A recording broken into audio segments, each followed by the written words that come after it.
सुप्रभात बच्चों। कक्षा है तीसरी, विषय हिंदी। आज की कक्षा में हम लोग पढ़ेंगे पाठ 2 कृष्ण मित्र सुदामा।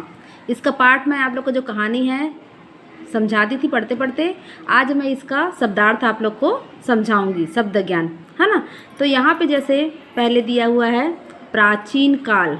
क्या दिया है? प्राचीन काल। प्राचीन काल यानी क्या होता है? बहुत पुराना समय। प्राचीन काल यानी क्या होता है? बहुत पुराना समय, यानी कि अभी की बात नहीं है, ये बहुत पहले की बात है। गुरुकुल। गुरुकुल, गुरुकुल यानी क्या होता है? गुरु का वन में स्थित विद्यालय। अभी क्या है, अभी के बच्चे कहाँ जाते हैं? अभी पढ़ने के लिए विद्यालय जाते हैं, स्कूल में जाते हो ना। लेकिन पहले ज़माने के जो बच्चे रहते थे वो कहाँ अपनी शिक्षा प्राप्त करते थे? वन में, जहाँ उसके गुरु रहते थे। गुरु कहाँ रहते थे? वन में रहते थे। वहीं पे उसका झोपड़ी रहता था और वहीं वो जो भी बच्चे रहते थे उसको शिक्षा देते थे, और शिक्षा के साथ साथ उन्हें अनेक कार्य भी उन्हें करने के लिए दिया जाता था। तो गुरुकुल यानी क्या होता है? गुरु का वन में स्थित विद्यालय, है ना। गुरुकुल यानी क्या होता है? गुरु का वन में स्थित विद्यालय। उसके बाद है परिश्रम। परिश्रम, परिश्रम यानी क्या होता है? मेहनत, श्रम। यानी कि आप लोग भी कोई भी कार्य करते हो ना, पढ़ने के लिए भी क्या लगता है? मेहनत लगता है। काम करने के लिए भी क्या लगता है? मेहनत लगता है। तो परिश्रम यानी क्या होता है? मेहनत, श्रम। ठीक है। उसके बाद है घनिष्ठ। घनिष्ठ यानी होता है बहुत गहरी। घनिष्ठ यानी क्या होता है? बहुत गहरी। जैसे आपके बहुत करीबी मित्र, है ना, वो आपका बहुत सच्चा मित्र घनिष्ठ है, तो उसको क्या बोलते हैं हम लोग? घनिष्ठ। घनिष्ठ यानी क्या होता है? बहुत गहरी। उसके बाद है विशाल, है ना। उसके बाद क्या है? विशाल। विशाल यानी क्या होता है? बहुत बड़ा। विशाल यानी क्या होता है? बहुत बड़ा या फिर महान, है ना। उसके बाद है संकोच। संकोच यानी होता है हिचकिचाहट। संकोच यानी क्या होता है? हिचकिचाहट। हिचकिचाहट यानी कि कैसे कैसे समझोगे इसको? जैसे कि आपके कोई पड़ोसी है, आपको उसको कुछ मांगना है ना, तो आप उसको संकोच करोगे कि मैं इससे कैसे वो चीज़ मांगूँ, तो उसी को बोलेंगे हम लोग हिचकिचाहट। ठीक है। तो ये हो गया शब्दार्थ, है ना। किसका शब्दार्थ? पाठ 2 कृष्ण मित्र सुदामा का। तो प्राचीन काल। प्राचीन काल यानी क्या होता है? बहुत पुराना समय। प्राचीन काल यानी बहुत पुराना समय। गुरुकुल। गुरुकुल यानी होता है गुरु का वन में स्थित विद्यालय। गुरु का वन में स्थित विद्यालय।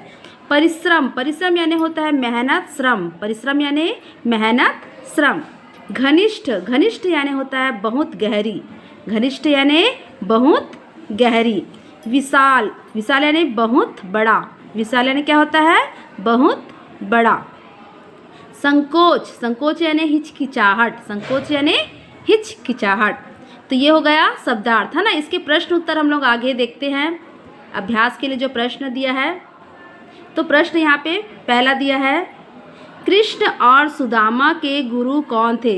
है ना। आप लोग कौन सा पाठ पढ़े? कृष्ण मित्र सुदामा। तो कृष्ण के मित्र कौन थे? सुदामा थे। यानी कि कृष्ण और मित्र क्या थे?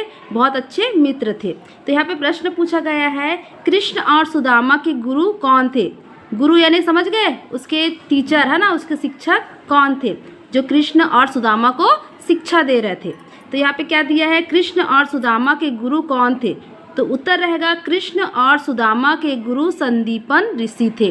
यानी कि जो उसके टीचर का क्या नाम था? संदीपन। अभी के इसमें क्या बोलेंगे हम लोग? शिक्षक बोलेंगे, है ना। उसके शिक्षक कौन थे? संदीपन, यानी कि क्लास टीचर। जैसे हम लोग अभी की इस युग में क्या बोलेंगे? उसको क्लास टीचर बोलेंगे, और पहले ज़माने में क्या थे? उसके गुरु थे। तो कृष्ण और सुदामा के गुरु संदीपन ऋषि थे। तो देखो यहाँ पे प्रश्न दिया है, कृष्ण और सुदामा के गुरु कौन थे?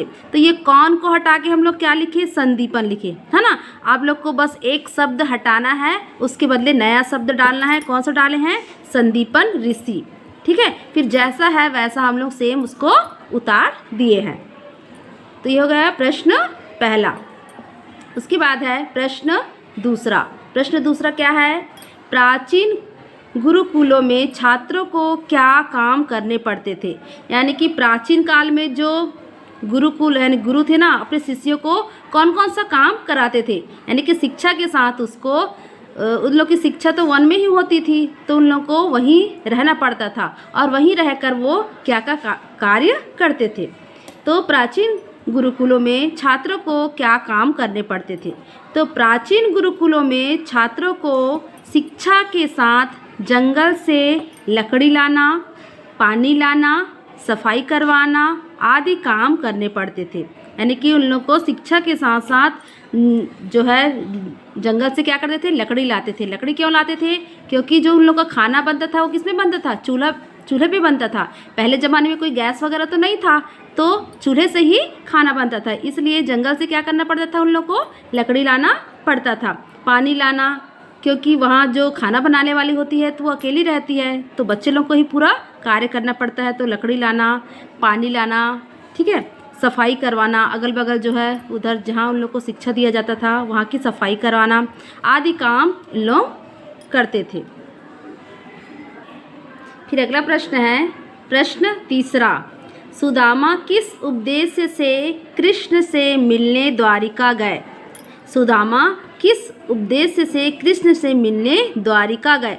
जब उन लोग की पढ़ाई हो गई, सब अपने अपने घर चले गए, तो सुदामा क्या था, एक निधन परिवार से था ना, सुदामा था, गरीब था, और कृष्ण क्या थे, द्वारिका के राजा बन गए थे, है ना, वहाँ के राजमहल में वो रहते थे।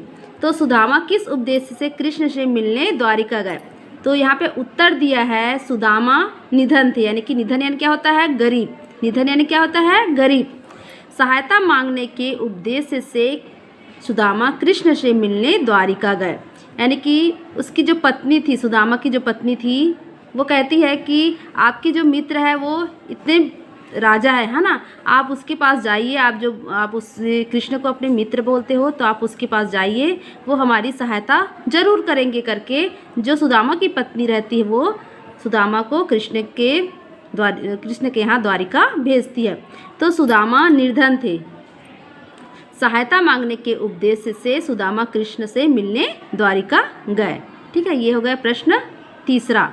अगला प्रश्न है, सुदामा की पत्नी ने श्री कृष्ण को भेंट देने के लिए क्या दिया था?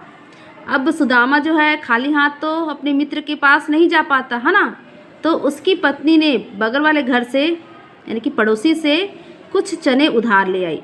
तो यहाँ पे उत्तर है इसका, सुदामा की पत्नी ने श्री कृष्ण को भेंट देने के लिए भुने हुए चावल दिए थे।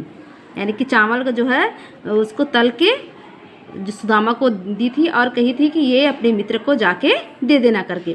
तो प्रश्न, सुदामा की पत्नी ने श्री कृष्ण को भेंट देने के लिए क्या दिया? तो सुदामा की पत्नी ने श्री कृष्ण को भेंट देने के लिए भुने हुए चावल दिए थे। आप लोग को ये क्या के बदले हटा के क्या लिखना है? भुने हुए चावल। ठीक है, फिर जैसा प्रश्न में दिया है वैसे आपको उतार देना है। फिर अगला प्रश्न है, द्वारिका से अपने घर लौटने पर सुदामा ने क्या देखा? तो यहाँ पे उत्तर है, द्वारिका से अपने घर लौटने पर सुदामा ने अपनी झोपड़ी के स्थान पर सुंदर भवन बना दिया, है ना। जो कृष्ण थे वो अपने मित्र के लिए, उसका घर क्या था? झोपड़ी का था, है ना। जो सुदामा का जो घर था वह क्या था? झोपड़ी का था। तो वो झोपड़ी का हटाकर उसको क्या बना दिए? सुंदर महल बना दिया। किसने? श्री कृष्ण ने। लेकिन जब द्वारिका से लौटे सुदामा तो श्री कृष्ण ने उसे कुछ नहीं दिया। लेकिन जब वो घर लौटे अपने, तो उसने अपने झोपड़ी के बदले क्या देखा? सुंदर भवन देखा। तो यहाँ पे हम लोग प्रश्न एक से मैं और बता देती हूँ आप लोग को। कृष्ण और सुदामा के गुरु कौन थे? कृष्ण और सुदामा के गुरु संदीपन ऋषि थे, है ना। कृष्ण और सुदामा के गुरु संदीपन ऋषि थे। प्राचीन गुरुकुलों में छात्रों को क्या काम करने पड़ते थे? प्राचीन गुरुकुलों में छात्रों को शिक्षा के साथ जंगल से लकड़ी लाना, पानी लाना, सफाई कराना आदि काम करने पड़ते थे। प्रश्न तीसरा, सुदामा किस उद्देश्य से कृष्ण से मिलने द्वारिका गए? सुदामा निधन थे। सहायता मांगने के उद्देश्य से सुदामा कृष्ण से मिलने द्वारिका गए। प्रश्न चौथा है, सुदामा की पत्नी ने श्री कृष्ण को भेंट देने के लिए क्या दिया था? सुदामा की पत्नी ने श्री कृष्ण को भेंट देने के लिए भुने हुए चावल दिए थे। ठीक है, क्या दिए थे? भुने हुए चावल दिए थे। फिर अगला प्रश्न पांचवा है, द्वारिका से अपने घर लौटने पर सुदामा ने क्या देखा? इसका उत्तर इस प्रकार है, द्वारिका से अपने घर लौटने पर सुदामा ने अपनी झोपड़ी के स्थान पर सुंदर भवन बना दिया, है ना। तो ये हो गया 5 प्रश्न, इसके शब्दार्थ एवं प्रश्न उत्तर आप लोग अपनी हिंदी कॉपी में साफ साफ एवं सुंदर ढंग से लिखेंगे। ठीक है बच्चों।